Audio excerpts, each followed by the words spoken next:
Hello FPL managers and welcome to our first Game Week 1 preview for the 2021 season.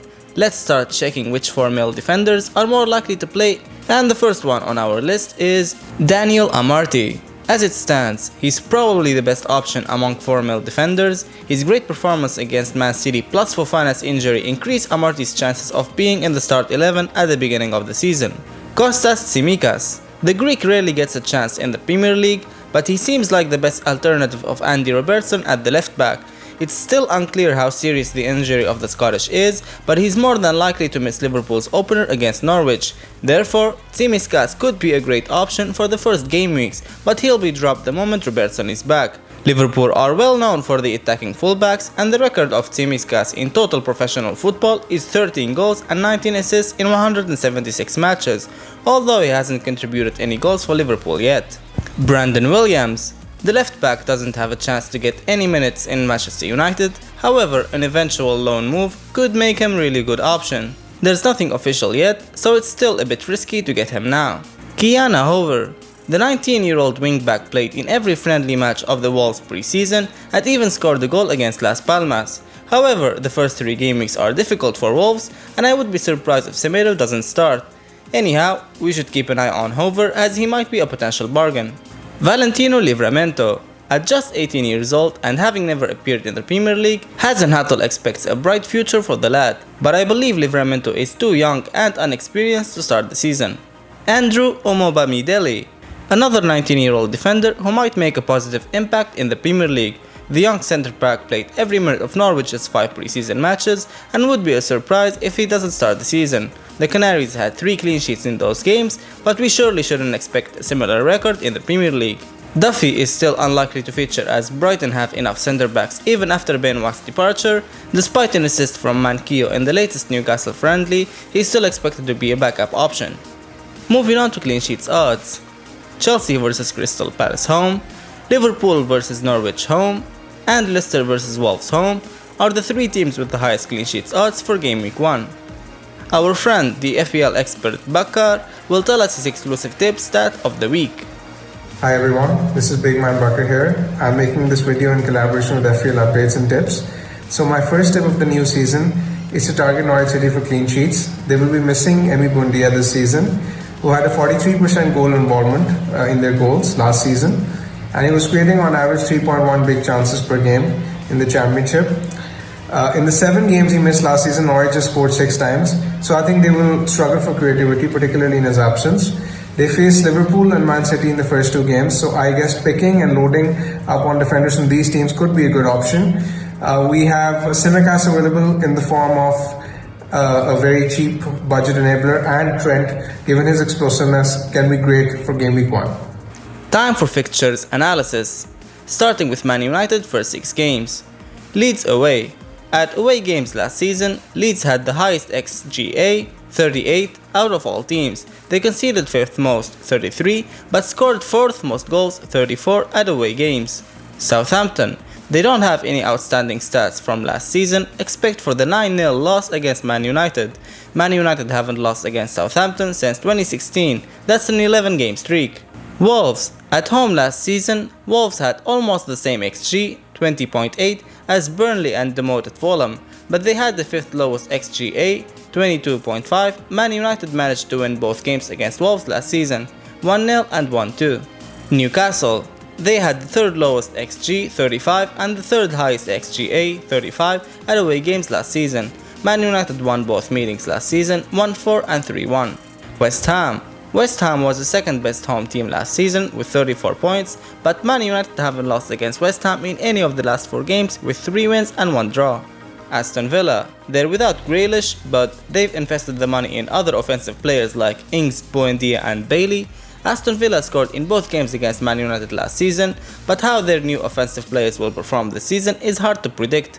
Worth to notice is that Man United haven't lost against Aston Villa since 2009, that's 18 games. To conclude, only one, West Ham, out of the 6 teams were among the overall top 8 defenses XGA last season, while 3, that are West Ham, Leeds and Aston Villa, were among the top 8 attacks XG. Both defensive and offensive FPL investments in Man United could work well, but in my opinion, offensive picks have the upper hand.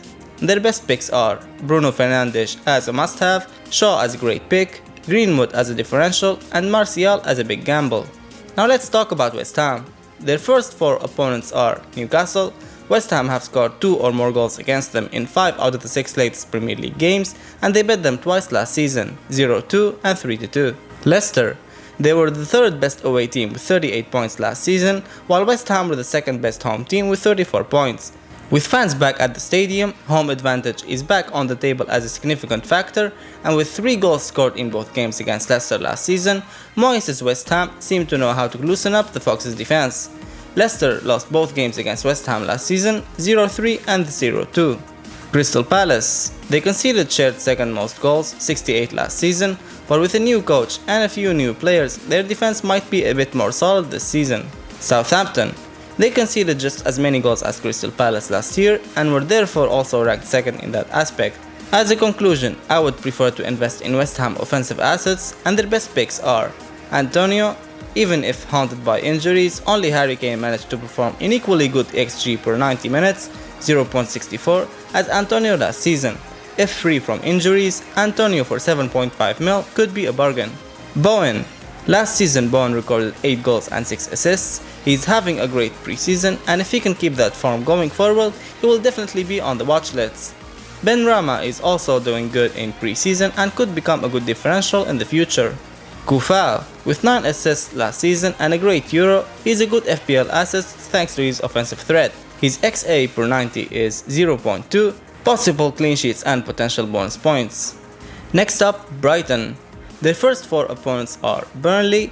Last season they scored 3rd least goals and were 4th worst at creating chances in the Premier League.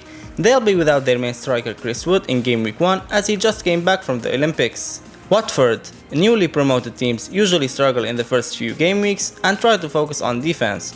Watford attackers are King, who failed to score a single goal last season, Dine and Gray, so it's pretty much the same attack that scored only 36 goals 2 seasons ago. Everton. Benitez is a more defensive coach than Ancelotti. Let's wait and see how this will play. Brentford. They conceded more goals than Watford, 42, but also scored more, 79 versus 42. Same argument as Watford though, Premier League is a higher level and newly promoted teams usually do not impress. To conclude, Brighton were strong in both XG and XGA last season, but if we have to choose, I would go for their defensive assets since their attackers were not effective last year. Brighton were at the top half of fewest conceded goals and placed 3rd in XGA. Only Chelsea and Man City were better in that aspect.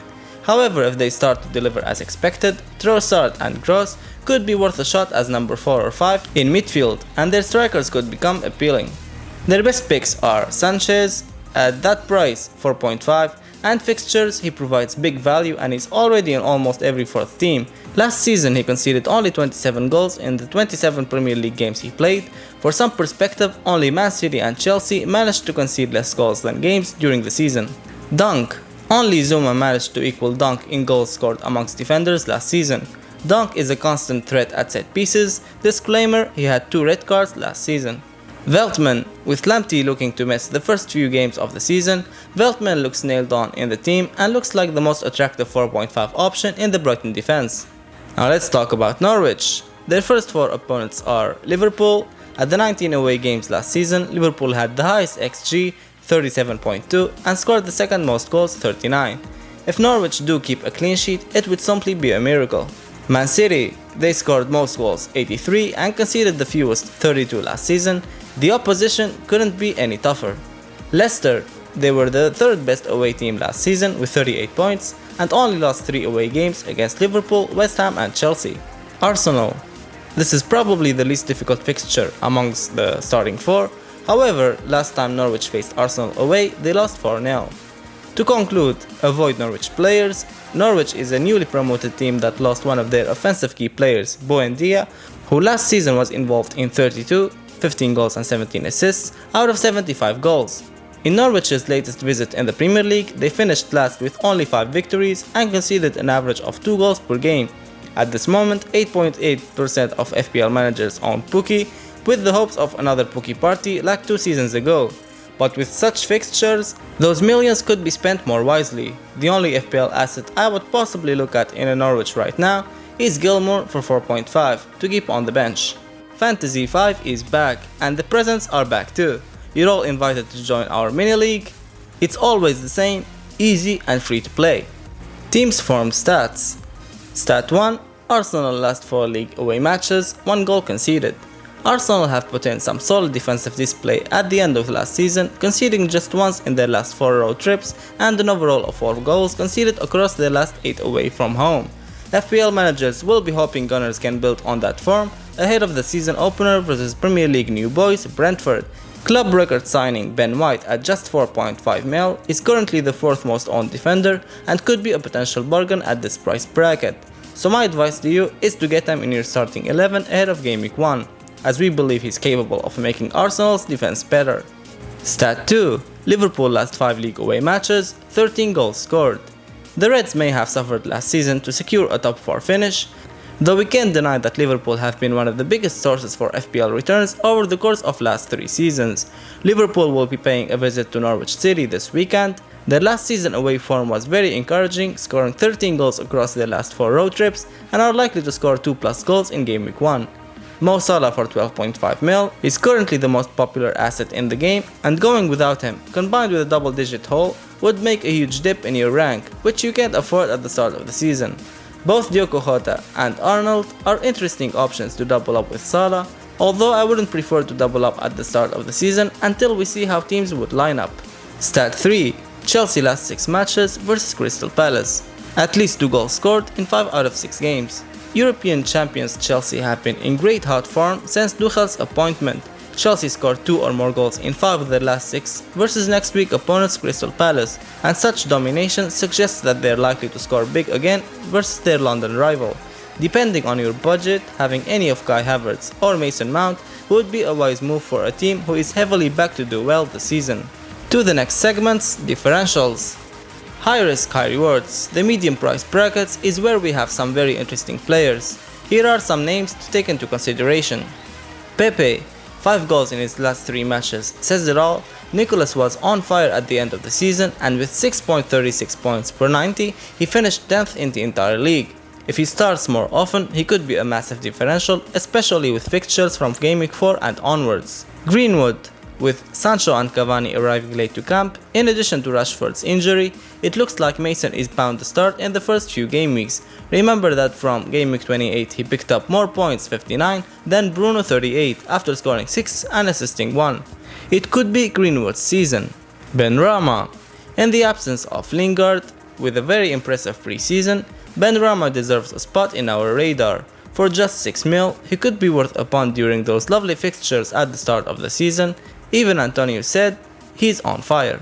Budget picks. The importance of budget-friendly assets lays not only in their own outputs, but also in the way they allow us to own more premium players. We've already talked about Obamidele, Amartey and Tsimikas as 4 mil defenders. Let's discuss a few more players from other positions. Starting with Ben Foster for 4 mil. Out of all goalkeepers priced in this level, but even he could need to wait for a blunder or an injury from Bachmann, who seems to be the first choice goalkeeper of his team. At this stage, it's better to avoid all goalkeepers priced similarly, as even the popular ones may end up costing you price falls eventually. Josh Brownhill for 4.5 mil. A preseason star for this Burnley midfielder, having found the net multiple times, including a brace. His efforts seem well enough to guarantee him a starting spot, with some freedom to gun forward and threaten the opposition. Michael Obafemi for 4.5 mil. In spite of his preseason minutes and the transfer of team star Danny Ings to West Ham, his potential Premier League minutes are far from secure if you're seeking consistent returns. Bissouma for 4.5 mil. Another typical defensive midfielder priced as low as his ceiling. Despite being in the starting lineup frequently, his attacking appeal is very low, so it's better to look elsewhere. Subscribe now to Fantasy Football Scout from our link in the description and get an extra 20% discount. You can get there all the stats and analysis you need to win your mini league. Top 3 Captaincy Picks. Mo Salah. Currently owned by exactly 50% of FPL managers, the Egyptian is very likely to be the most popular captaincy choice in Gameweek 1. Whilst he hasn't scored in Liverpool's preseason games, he has a good personal and club record versus the opponent, plus his own penalties, plus his great history of performing in Gameweek 1, Remember his hat-trick and 40-point captaincy haul versus newly promoted Leeds last season. Plus, Norwich have had recent challenges with COVID and finding themselves under strength in key areas. Another reminder, in Game Week 1 of the 1920 season, Liverpool played Norwich at Anfield and won the match 4-1. Salah claimed a goal, an assist and 3 bonus points in that game. This is a case of ignore Mo Salah at your own peril. Bruno Fernandes. Last season top FPL point scorer with 244 points, Bruno will once more be attracting plenty of admirers when it comes to captaincy pick. Man United's opponents Leeds play an attacking football, and this could well lead to the home team getting space, territory and goal scoring opportunities in the final third of the pitch. With a point to prove after a disappointing Euros, Bruno will be desperate to get back to his best form in the Premier League. He's well worth considering as an alternative to Salah. He's on penalties too, which adds to his appeal. Kai Havertz. If you don't fancy Salah or Bruno, then Chelsea's Havertz could be the man for you. After taking his time to get going last season, Havertz really rose up to the occasion as part of Chelsea's Champions League winning campaign, often playing in the false 9 role at 8.5 mil and 13% ownership. He looks likely to be playing a prominent role for Chelsea as they look to get off to a good start against Crystal Palace. It's a London derby against a team with a new manager where you want to be placing the armband though. Salah and Bruno feel like safer options, but would it really be a surprise if Chelsea win their opener easily with Havertz playing a big role? Probably not, so the young German is bound to be a popular captain pick. If you're wanting to avoid the most popular choices, then there's an array of other second tier players that could do well this weekend. Danny Ings, Callum Wilson, Jamie Vardy, Harvey Barnes, Riyad Mahrez and Aubameyang may all give you a good run for your money.